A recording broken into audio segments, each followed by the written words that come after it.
First of all, one of the issues, it was a very interesting study. What's most interesting, I think, is that among patients who are HIV positive, they may also be on hepatotoxic drugs. One of the most commonly used is efavirenz.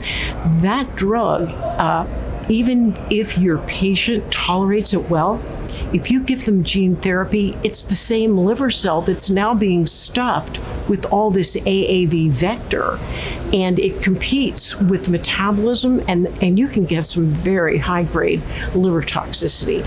Nothing at all wrong with the gene therapy that caused it. It's just you don't want to do that.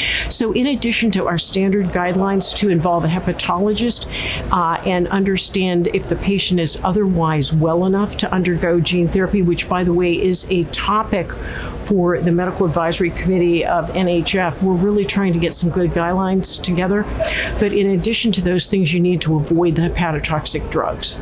And we actually have looked, it has been looked at what changes happen inside the liver. I mean, everything is resolvable once the gene therapy is given. There's nothing else that would explain any of the abnormalities that occurred with the efavirenz, for example, toxicity. So I think that's the major lesson learned. Make sure you know what drug your patient is on, in addition to working with the hepatologist and assuring your patient has not too far gone liver disease, which is critical.